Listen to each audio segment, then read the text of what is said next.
Students of CBSE board class 10th and class 12। बच्चों, आज के डेट में जो आज 4 अप्रैल है, आज आपके कॉपी चेकिंग रिजल्ट की क्या अपडेट है और कुछ बच्चों के जो सवाल होते हैं ना, वो जो मैं अब जवाब नहीं दे पाती, तो इस वीडियो के जरिए कुछ नई इन्फॉर्मेशन आपको दूंगी। ये बात तो मैंने आपको बताया था कि कॉपी चेकिंग आपके एग्जाम जो है, देयर सम स्पेलिंग एरर्स, जो आपके एग्जाम्स थे वो हो गए हैं। 10th वाले के तो पूरे हो गए हैं, 12th वालों का भी अब लगभग हो ही गया, 5th को लास्ट एग्जाम है। कॉपी चेकिंग ने स्पीड पकड़ लिया है, ठीक है। जैसे आप सब जानते होंगे कि यूपी बोर्ड ने बहुत फटाफट एग्जाम भी ले लिया, रिजल्ट का डेट भी अनाउंस कर दिया, लेकिन सीबीएसई में नंबर ऑफ स्टूडेंट्स बहुत ज्यादा है, तो सीबीएसई उस फॉर्मेट को फॉलो नहीं कर पाएगी, but it is in a fast mode. क्यों, नए साल के लिए भी उन्होंने सारा चीज रिलीज कर दिया, सिलेबस हो, करिकुलम हो, एवरीथिंग। तो 80% कॉपीज आर गेटिंग चेक्ड, और जो टीचर्स हैं उनसे हमारी बात हुई है, तो हमें ये पता चला जो कॉपी चेक कर रहे हैं और जो सिस्टम में पॉलिसी है उसके हिसाब से भी सर्टेन इन्फॉर्मेशन आपको दी जा रही हैं कि बच्चे, सबसे ज्यादा बच्चे ग्रेस मार्क्स को लेकर के परेशान है, क्या मिलेगा, कितना मिलेगा। तो सारे स्ट्रीम के बच्चों को मिलेगा। कभी कभार मैं बताती हूँ तो मैं ये मेंशन नहीं करती हूँ कि साइंस स्ट्रीम की बात करनी हो, कि कॉमर्स की बात करनी हो, या ह्यूमैनिटीज की बात करूँ, but when I am talking in general, I am talking about all the streams. और ये 6-7 नंबर तक जा सकता है, ठीक है। ऐसा नहीं कि 4-5 ही रहेगा, it can go up to 6-7 numbers, कि अगर 1-2 नंबर से भी बच्चा बच रहा है तो दे विल ट्राई कि आपको पास कर दे। बट ये हर सब्जेक्ट में नहीं मिलता, आपको 1 या 2 सब्जेक्ट में मिल सकता है, उससे ज्यादा में नहीं मिल सकता।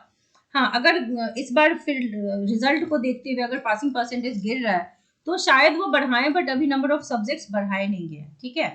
तो अगर मान लो टीचर अगर 160 कॉपीज चेक करते हैं, मान लो एक टीचर ने 160 कॉपी चेक किया, तो उसमें लगभग 145 टू 150 बच्चे पास होते हैं। ये एक एवरेज डेटा है, ठीक है। तो मैक्सिमम बच्चों को they are also trying hard कि वो पास कर दें, फेल बच्चे बहुत कम हो रहे हैं, ठीक है। अब जैसे मैथ्स वाले बच्चों, मैथ्स में घबराहट बच्चों की बहुत है कि भाई हम पास नहीं हो पाएंगे, क्योंकि मैथ्स एक अलग सब्जेक्ट है जिसमें प्रोसेस लिख भी देते हैं बच्चे और फाइनल रिजल्ट नहीं आता, तो डर होना लाजमी है। तो अगर 18-19 के आसपास आपने स्कोर कर लिया है तो टीचर आपको पास करवाने की पूरी कोशिश, क्योंकि आपने अटेम्प्ट भी लिए होंगे, स्टेप मार्किंग भी होती है, तो सारी चीजों को देख करके आपने 17-18 नंबर स्कोर कर लिया, मतलब करेक्ट है, तो फिर आपके पास होने के चांसेस पूरे हो जाते हैं। इकोनॉमिक्स के कॉपीज भी चेक होने स्टार्ट हो गए हैं, तो अब यहाँ पर भी आप देखो 17-18-19 नंबर लिया होगा तो टीचर आपको फिर फर्दर ग्रेस लगा के, स्टेप मार्किंग करके, अटेम्प्ट्स दे करके आपको पास कर देंगे। Only if you have a blank sheet, आपने कुछ नहीं लिखा है, तो फिर तो भाई टीचर क्या ही कर लेंगे, बताओ, वो कुछ नहीं कर सकते। तो दिस इज अ प्रॉब्लम। अगर आपने ब्लैंक शीट डाली है तो still it is not a problem, I would say, क्योंकि देखो ये तो आपको पता था कि आपने ब्लैंक शीट डाली है, देयर कैन बी रीजन, आपने नहीं पढ़ा हो या आपके सर्टेन रीजन हो, मजबूरी हो, तो स्टार्ट स्टडिंग, ठीक है, मौका है, ऐसा नहीं कि आपके पास अपॉर्चुनिटी नहीं है। This is not the last opportunity, this is the first time आपने बोर्ड दिया, चलो आपने ब्लैंक शीट दी, बट अब जो कंपार्टमेंट एग्जाम आएगा उसकी तैयारी करो और आप अच्छे से पढ़ के निकल जाओ, क्लियर हो जाओ, ठीक है। तो मतलब ये कहने का कि कम से कम 15-16 नंबर किसी सब्जेक्ट में लाओगे तो ही आप एक्सपेक्ट कर सकते हो कि टीचर उसमें आपको थोड़ा सा बढ़ा चढ़ के नंबर दे देगा, ठीक है।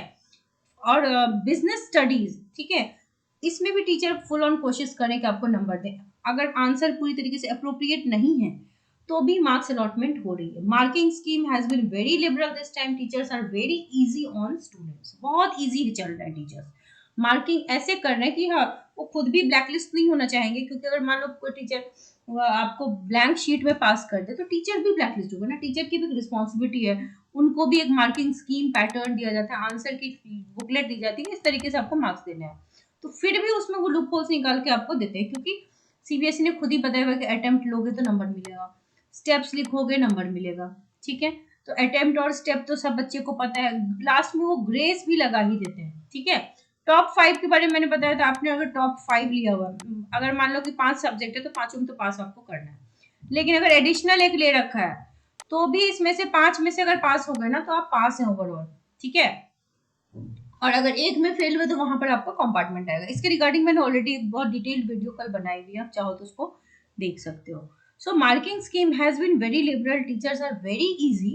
अब अगर हम रिजल्ट की बात करें तो देखो सीबीएसई फॉरवर्ड मोड में तो है, लेकिन चूंकि 35 लाख स्टूडेंट है तो इतने बच्चे के डेटा को इंटरप्रेट करना, डालना, इट विल टेक टाइम। तो सेकेंड वीक ऑफ मई से पहले आने के चांसेस नहीं। लोग अटकलें लगा रहे हैं कि शायद अप्रैल एंड में भी आ जाए, बट पर्सनली मुझे नहीं लगता कि अप्रैल एंड में रिजल्ट आएगा, क्योंकि देखो अप्रैल स्टार्ट हो गया, इतना सारा डेटा को प्रॉपरली डालना, अप्रोप्रिएटली सब कुछ करना, इतने बच्चों के रिजल्ट्स बनाना, इट विल टेक टाइम, चाहे कितना भी फास्ट फॉरवर्ड मोड क्यों ना हो, क्योंकि ह्यूमन रिसोर्स वहां भी लगेगा। ठीक है, तो रिजल्ट आपका सेकेंड वीक के बाद ही आने के चांसेस है, बट ये सीबीएसई ने कुछ बोला नहीं है, सीबीएसई अभी बोलेगी भी नहीं, सीबीएसई बहुत बाद में जब रिजल्ट आना होगा तो एक आधा दिन पहले बताएगी।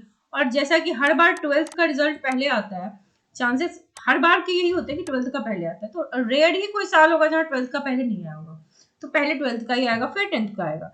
हालांकि एक दो दिन का ही गैप होता है, तो that does not matter much, but हाँ जो आप बच्चे हो, for me it is easy to say, but जब स्टूडेंट एग्जाम देते हैं तो उनके लिए एक दिन भारी होने लगता है। बट आई वुड सजेस्ट कि आप लोग स्ट्रेस ना लें, आप लगभग सारे बच्चे पास हो गए जो कि गारंटीड है। ठीक है, कुछ बच्चे अगर पास नहीं हो पाएंगे तो देयर इज एन ऑप्शन, जो 1 महीने बाद कंपार्टमेंट एग्जाम होगा, रिजल्ट के 1-2 दिन बाद फॉर्म आ जाएगी, उसके बाद आप फॉर्म फिलअप कीजिए, रीचेकिंग करके भी आप अपने कॉपी, हो सकता है कभी कभी मार्क्स जो है सो रीचेकिंग के बाद बढ़ जाते हैं, तो दैट कैन ऑल्सो हैपन। तो जो भी होगा अपडेट्स आपको चैनल के माध्यम से बता दिया जाएगा। बच्चों आप चैनल के साथ बने रहिए, लाइक शेयर सब्सक्राइब करना मत भूलिए, और पढ़ते रहिए, पॉजिटिव रहिए, होपफुल रहिए। I wish you all the very best. मैं यही चाहूँ कि मेरे सारे बच्चे बहुत अच्छे रिजल्ट लेकर के पास हों और फ्यूचर में बहुत आगे बढ़े, और फ्यूचर में आगे बढ़ना ही इंपॉर्टेंट है बच्चों, लाइफ में करियर में सक्सेसफुल होना इंपॉर्टेंट है। 10th में 95% लाना या 12th में 90% लाना is not that important.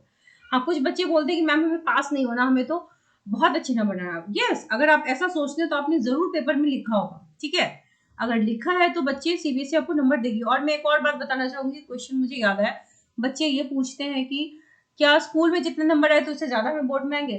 Fair chance, ज्यादातर बच्चों के मार्क्स 5-7% से लेकर 10% तक इंक्रीज ही होते हैं। ठीक है, रेयर ही कोई बच्चा होगा जिसके परसेंटेज डिप्रिशिएट करेंगे।